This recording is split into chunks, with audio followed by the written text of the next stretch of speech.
It's time now for a short break. When we come back, we have a special guest in our studio. Ramik Bhasin will be joining us and he will be talking about the vast segment when it comes to telecommunications. Of course, the most exciting of the vast segments, they call it the ABCD of the computer business, ABC rather, the computer business, astrology, astrology, Bollywood and cricket of telecom business. We'll talk about all that.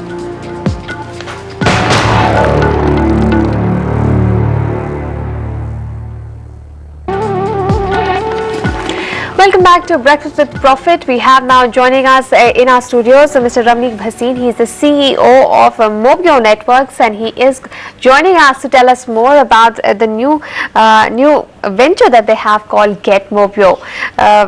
Ramik, welcome to NDTV Profit. Tell us what Get Mobio is all about. Thank you, Archana, and thanks for having me in the studio. Mobio Networks is a Silicon Valley-based company. We founded it in 2005. We've been working on the products that we are launching simultaneously in the India and the US market. We've been working on these products for the last 2 years.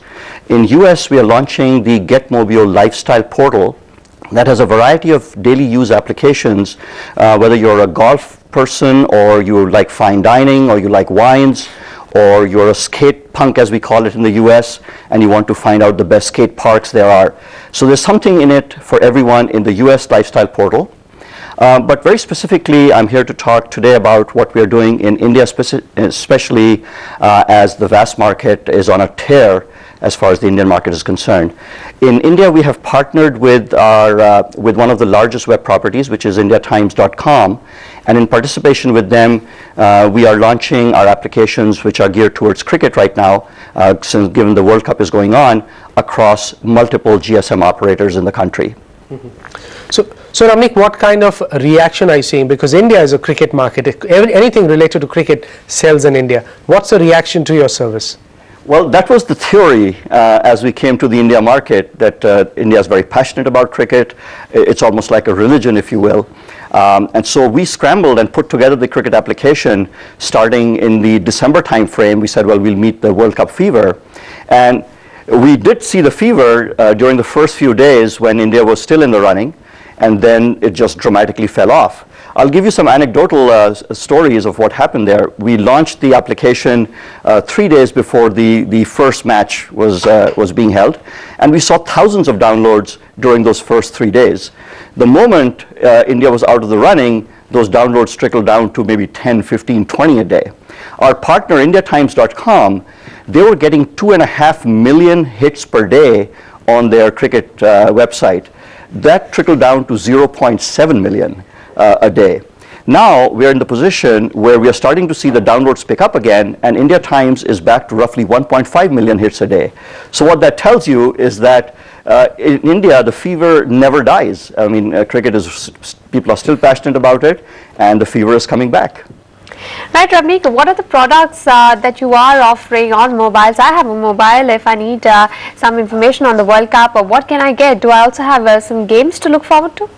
No, we don't focus on the game part of it as much as the informational part of it.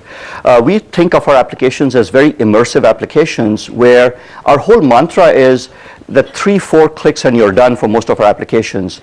Specifically for the 2 cricket applications that we've launched in the India market, one is called Cricket Station or Cricket Live, that is a live scoreboard, gives you team standings, gives you scores from the past matches, gives you the schedule of the upcoming matches, tells you the top 5 bowlers, the top 5 batsmen, the top 5 fielders. So at any time, the user can go to any screen, drill down, or come back to watch a live game. We track the scores on a ball-by-ball basis and present it to the user in a very friendly format. We've launched that application across 7 GSM operators with India Times, as well as over 40 handsets, including Nokia, Samsung, Sony Ericsson, and so on. The second application that we've launched is a fantasy cricket application called Howsat. Both these applications are available simply by typing in live and sending it to 8888 to the India Times vending machine. Right. Ramik, also last final question, and I want a short answer for this. How big is this vast market and how fast is it growing? Could you give a sense of that? Very good question. We believe actually that the vast market in India is going to be larger, if not about as large as the market in US. And the simple reason for that is that in India, the cell phone is really the primary vehicle that not only is used for your voice communications, but really for your computing needs, for your transactional needs. There's a lot of emerging applications on railway ticket buying, on looking at reservations for different things, movies, including things like what we are doing with cricket scores and so on. So the vast market in India is huge. What we believe is that by the end of 2007, we'll probably have 5 to 10 million users who are using GPRS VAS-based services, and then by the end of 2008, we believe that number could actually double, if not triple, by the end of 2008 as GPRS services become more pervasive in the market. Right, Ramneek, thank you so much for joining us in our studios on Breakfast with Profit. It's a pleasure to have you on our show, and here's all the best, wishing you all the best as far as those downloads are concerned. Let's hope you get more and more hits and more downloads. It's time now to take a check of the weather in your